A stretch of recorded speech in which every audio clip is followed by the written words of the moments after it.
In recent weeks we've seen a couple of product releases that I think are pretty special in terms of irons. One's from Mizuno, one's from TaylorMade, and before I go any further, let's take a look back at what I had to say of both of these irons in their respective reviews that I've carried out in the last couple of weeks. Well, what is it you're looking for the perfect iron? So we're all going to probably want different things.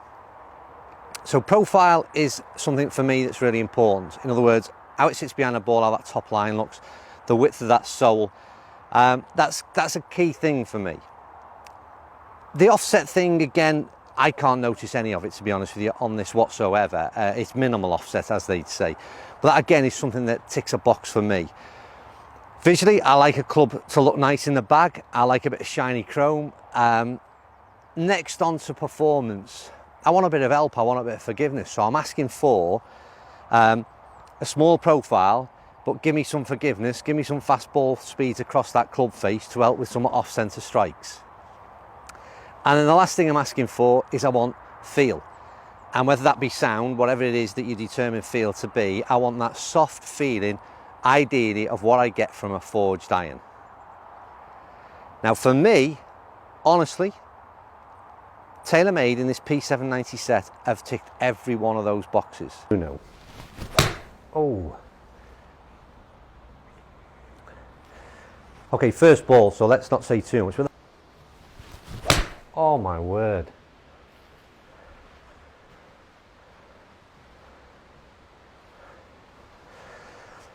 This is a different animal altogether. Let me go and collect some data. Let's have a sit down. Let's analyse the data, see where the differences are, at least in terms of numbers, and I'll give you a more considered evaluation, because I'm a little bit excited at the minute.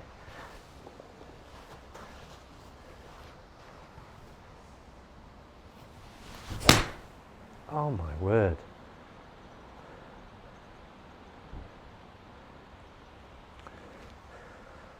I don't need to do an evaluation. That is one of the best irons I've tried in a long time.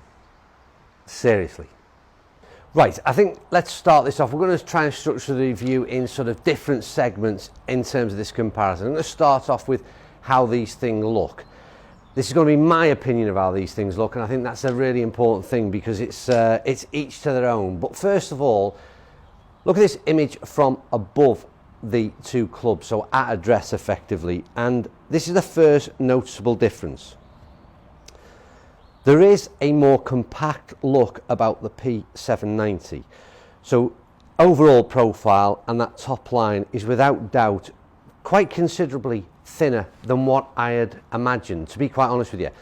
So basically I reviewed the HMB in the last week or so, and it was about 3 or 4 weeks ago when I did the P790. And if I'm honest with you, I thought they were very similar in profile, but when I've put them head to head this morning and laid them down, there is quite a big difference.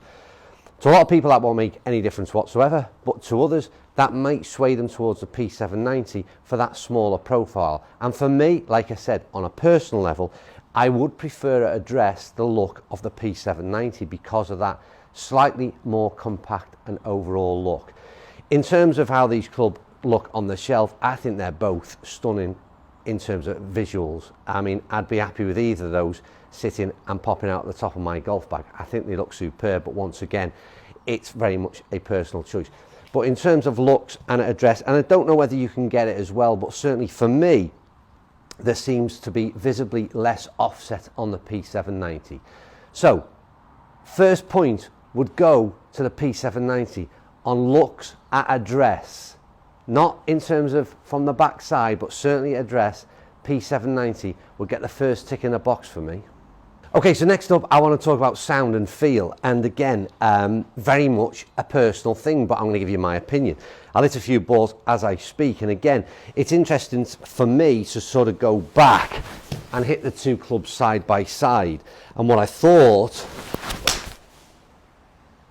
was quite a sharp sound. This is not, this is P790, and the other interesting point to mention is we're using the exact same shaft, which is Dynamic Gold 105 stiff shaft in both clubs. It's quite a harder sound from the P790. This is not what you would call a typical forged iron. no matter what they say in terms of the faceplate on this, this is not buttery soft like, I don't know whether you can hear it and pick it up even on camera, but it's quite a sharp sound. The acoustics in here are slightly different than what you get out on the course, and I must admit it sounded and felt better out on the course than what it does inside here. But it's not buttery soft, but it's got a great feeling for this type of club. So I'll switch over to the Mizuno club, and I'm going to go, like I said, straight on from hitting that and see what happens in terms of sound and feel. But the acoustics in here are obviously the same for both clubs, so let's see what it does. There's some decent balls, and again, these again, I mean, comparing it to the MP20 Pure Blade, they're nowhere near as soft. It's not a softer feeling. It's a great feeling, but it's not pure like the Blade. Again, really nice shots. Happy with the ball strike in there. I'll hit one more with the HMB.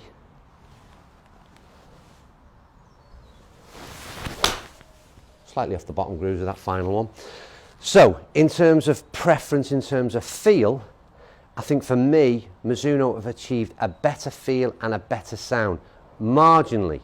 But again, if you was to pin me down and pick which one I would choose in terms of the best sound and feel, I'd give it to the HMB, and that's a tick in the box for Mizuno. That's 1-1.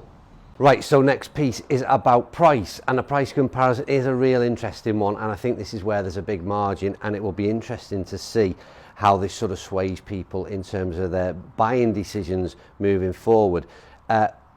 Rough guide market price, looking between a few different suppliers, and what we're looking at here at 4Golf, around 145 a club on the P790.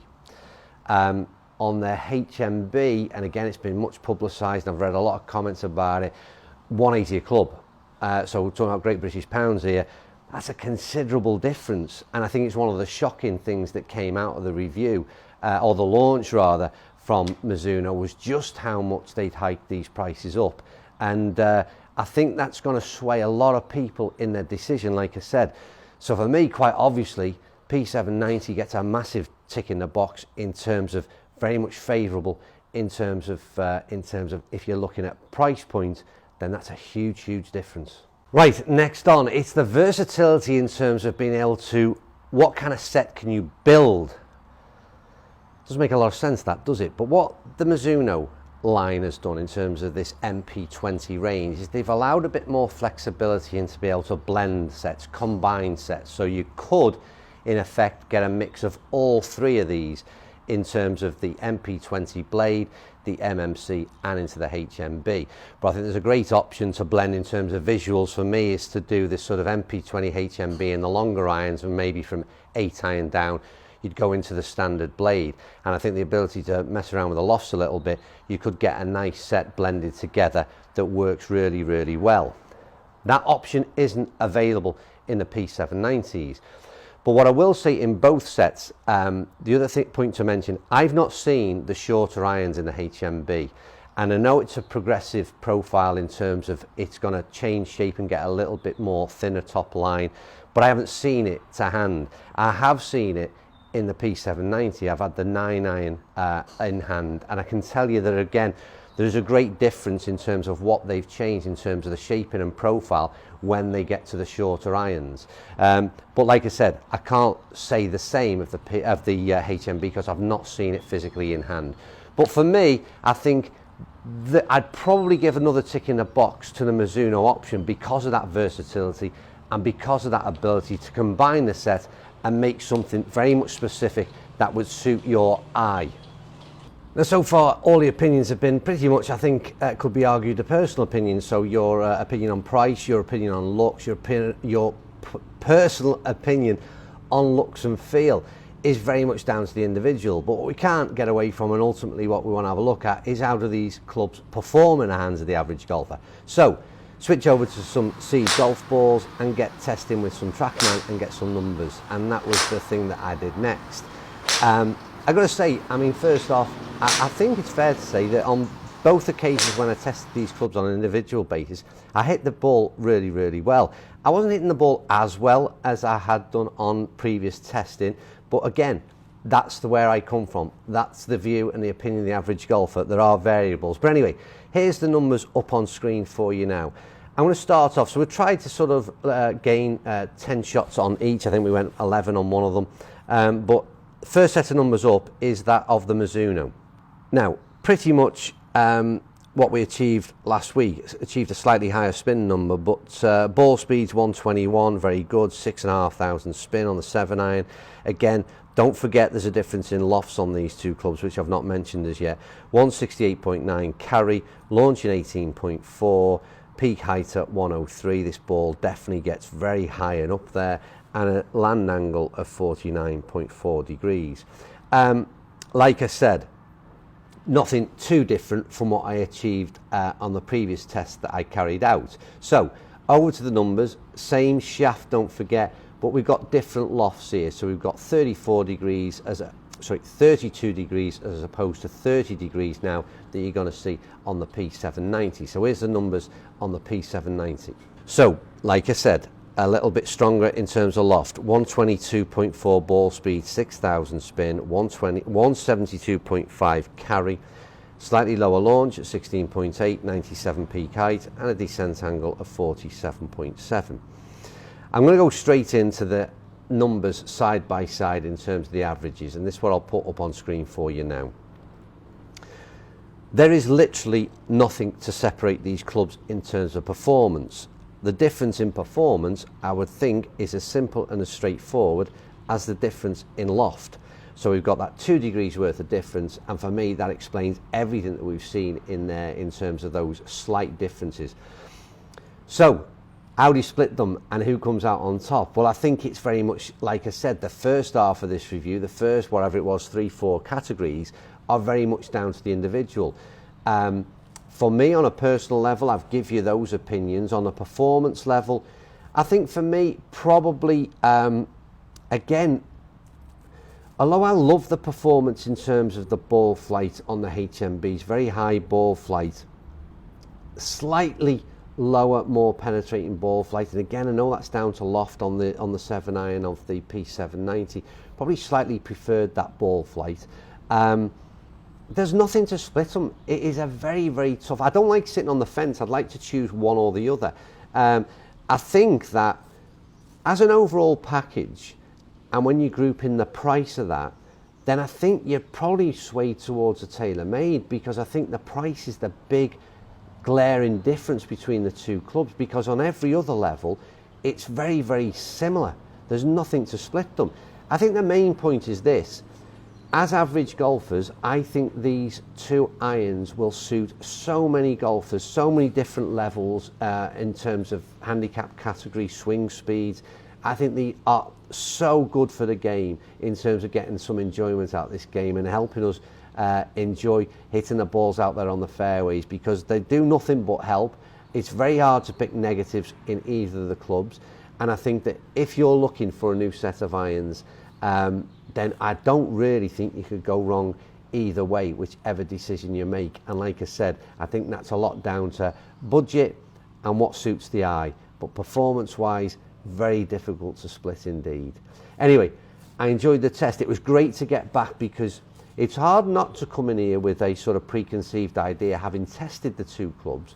But I decided to try and start and hit the ball today with the swing I had today, and try and measure performance, and like I said, switching literally from one to the other. Probably slightly surprised me. I thought the HMB was going to be a runaway winner after the sort of the performance I had with it last week. I'd forgotten just how good that P790 was when I tested out there on the course at Conway. So yeah, it was a great test to do. I think it was a fair test to do, and I think ultimately there probably wasn't a winner. I think the winner is, apart from the cost element and you shelling out, is the average golfers out there, because you've got two absolutely blinding set of irons to choose from. Anyway, thanks as ever for watching. Comments down below, and I'll see you all very soon.